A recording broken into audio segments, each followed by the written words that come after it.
Good day, everyone. I am Shireen Flang, the first reporter from Group 3. So, our topic is all about media literacy.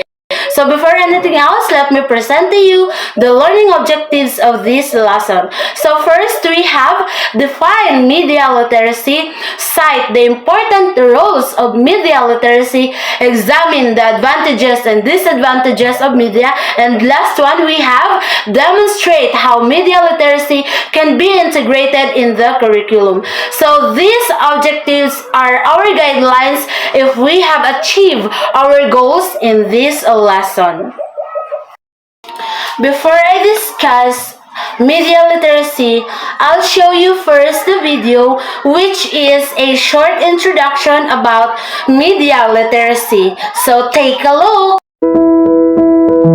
Media literacy is not only the ability to understand information being presented to us, but also determining the best way to respond to it. When we say media, we are speaking about the way people communicate around the world, whether it is through print, radio and television, the internet, or new forms of media. For the past century, mass media has been produced by corporations or state entities that control the content of messages communicated to the public. These organizations edit news, advertising, and other information before the public sees the final product. New digital technologies, such as social media, allow for a new, freer flow of information. No longer do we rely solely on one source of information, but our information comes from a wide variety of sources. In addition, each and every person has the ability to contribute to the public exchange of knowledge. Of course, the information that we receive may still be biased, so it is important that we understand how messages are created and consumed in all forms of media. This understanding is the definition of media literacy.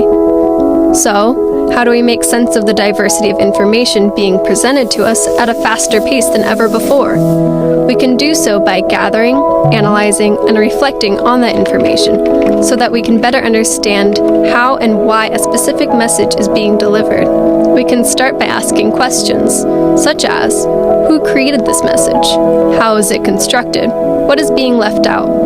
What is their goal? Do I agree with what is being said? Is this message targeted to a local, national, or global audience? Who is it intended for? We can also look for information with diverse perspectives in order to produce thoughtful responses. By doing so, individuals are empowered to form their own opinions and are less likely to be swayed by the information they consume on a daily basis.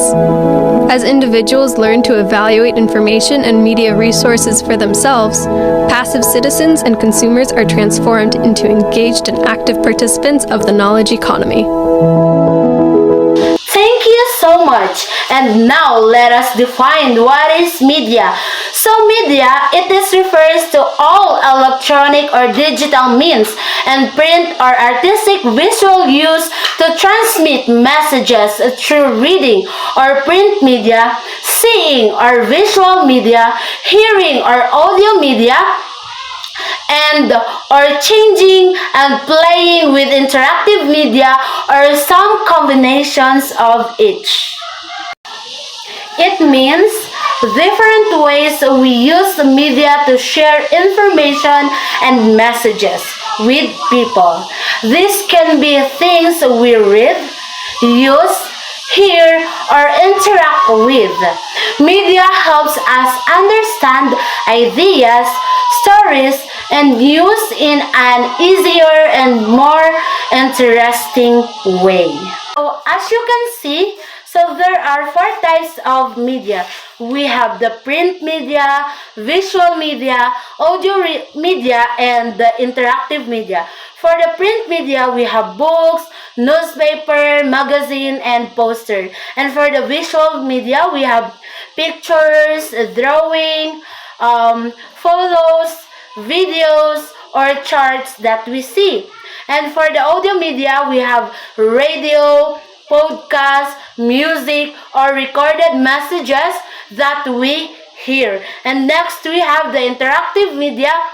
We have mobile apps, games, websites, or social media.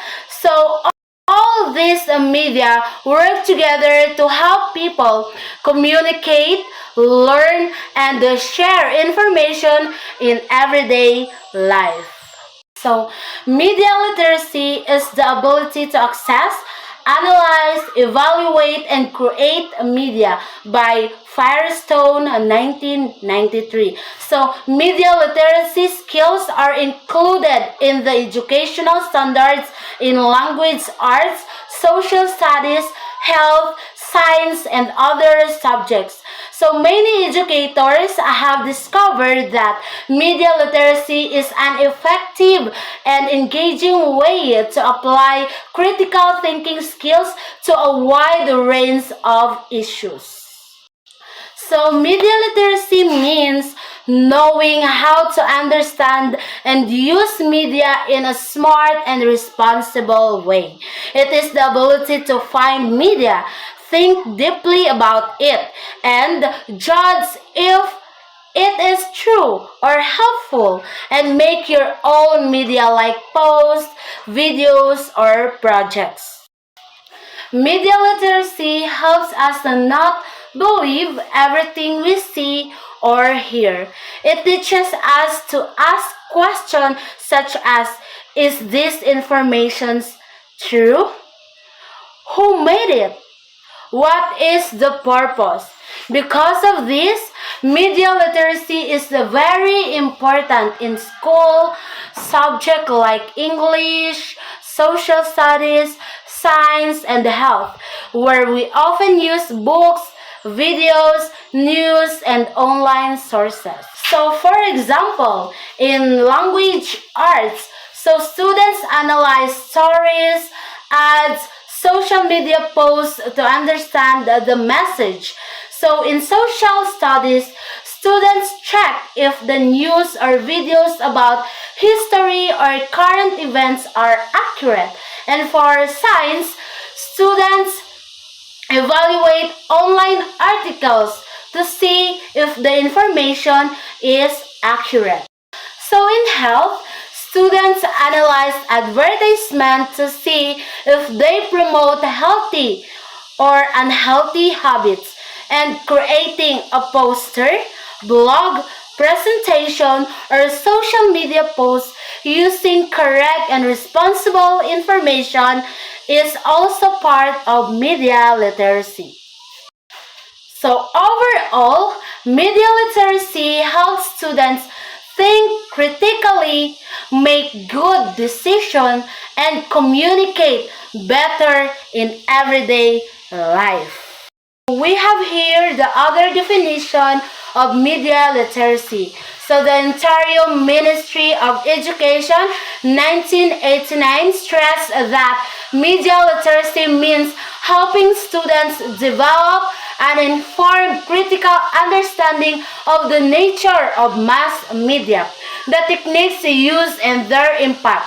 So media literacy is the ability to identify different types of media from a wide array of sources and understand the messages they bring by Hobbes, 1997. So media